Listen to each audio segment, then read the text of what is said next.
To St. Paul's Cathedral in the heart of London came England and many of her allies to pay a last tribute to a fallen friend. The death of Franklin Roosevelt had stunned the whole free world.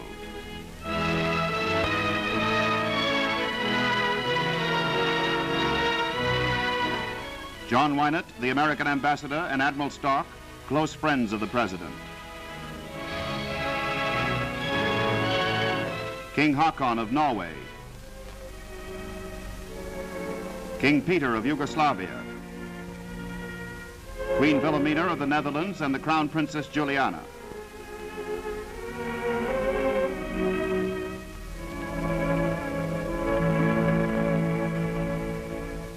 The old warrior of England, Winston Churchill.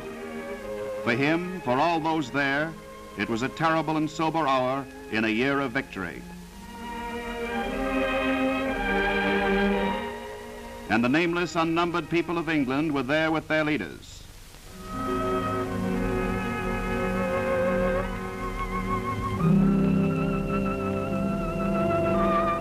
There were the King and Queen of England and Princess Elizabeth.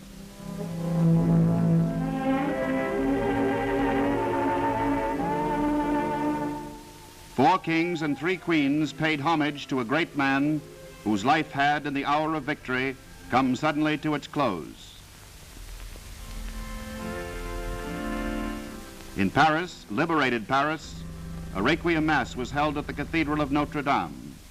American soldiers and the French people came silently and in mourning. The American ambassador, Mr. Caffrey.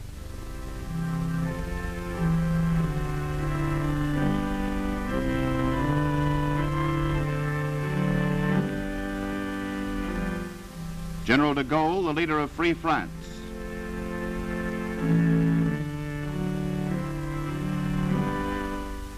A champion of all free men had died. In our mourning, we are resolved that we shall march on with his spirit as our guide.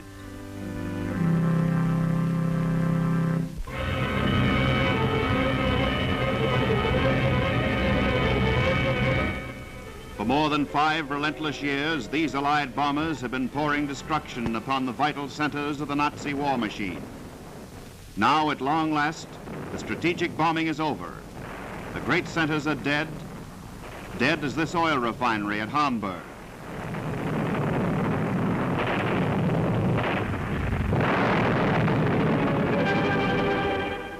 Dead as the notorious Tyson Steelworks at Brockhausen, its furnaces blasted, its chimneys a crumpled ruin.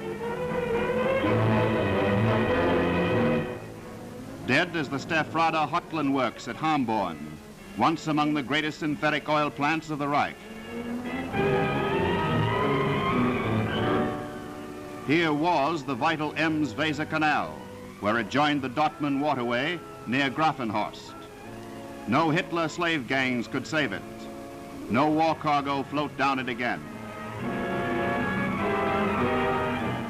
Here once lay the war works of Essen, busy, prosperous Essen, thriving on what was once, in the whole world, the highest concentration of industry for death. Famous for Krupps, with its power plant, stocks, machinery.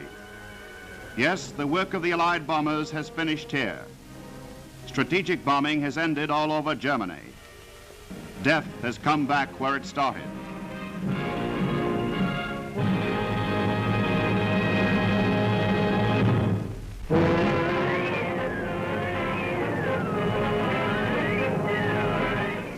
Troops of the American Third Army fight their way south on the road to Nuremberg.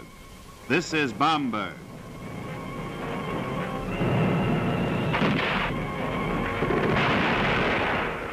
Resistance was heavy, for the German armies under Kesselring are here defending the approaches to Berchtesgaden. But the infantry goes in under heavy fire to clear out snipers and machine gun nests.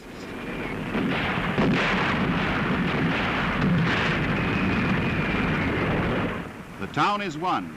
The last fanatical defenders are beaten down. The advance goes on. Back in Frankfurt on Main, German civilians queue up for their rations. These are distributed out of German food stocks by military government authorities. In the little town of Dan, civilians raid coal heaps left behind by the retreating German army. Here the advance has been so swift that military government had not yet been able to restore order. In nearby wartime, it is food barges. Coal, food, clothing, whatever they can seize, they carry off to the holes in which they live. This is the master race.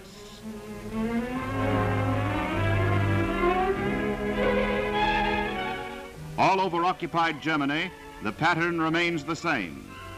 The battle, the swift driving on of the armies, the civilians who come out of their shelters, the posting of Allied proclamations, and a stunned and beaten people, cut off from the outer world, cut off even from its neighbors, is given orders and obeys. One of the captures of the week is Franz von Papen and his son. This former chancellor and Nazi ambassador becomes a prisoner of war, along with almost 2 millions of the German army. In the great advances of the month of April, the Allied armies have taken enough men for 100 German divisions. And the terrible blows continue, preparing for the junction of the Russian and Allied armies. Germany is almost split in two.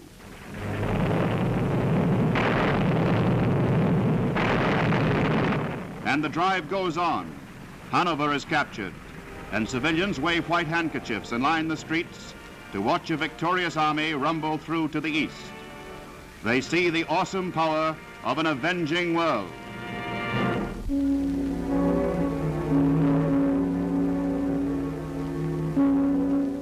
All along the Allied advance, the gates swing open from German concentration camps.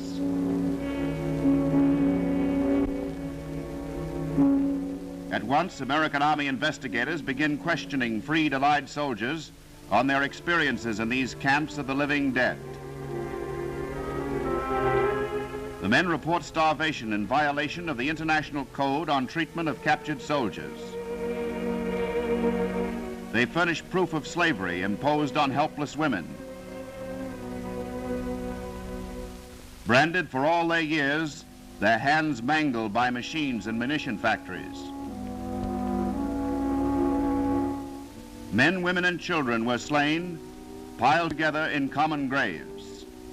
30,000 are buried here. They were mostly Russians.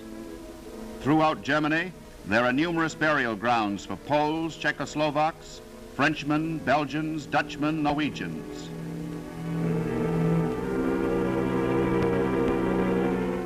Now war crimes investigating officers sift the evidence from the staff of the alleged insane asylum at Hadamar.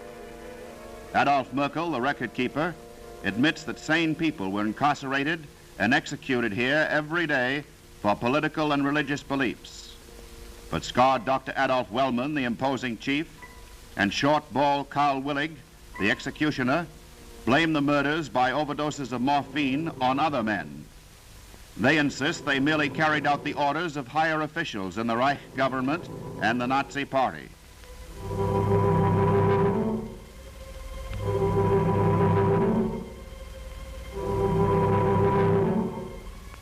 The court establishes guilt. In the graveyard at Hadamar, the evidence was uncovered.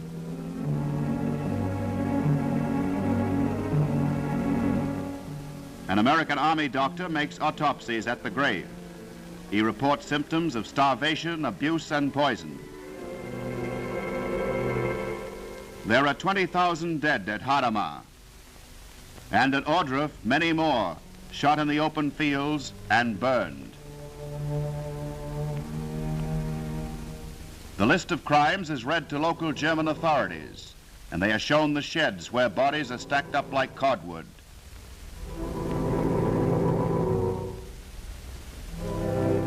Each of the German officials blames somebody else for the grisly crimes. They claim they were puppets carrying out the governmental orders, the orders which the entire nation supported and upheld. In the eyes of Supreme Commander Eisenhower and of the world, this kind of torture and beating practiced on the prisoners is a crime.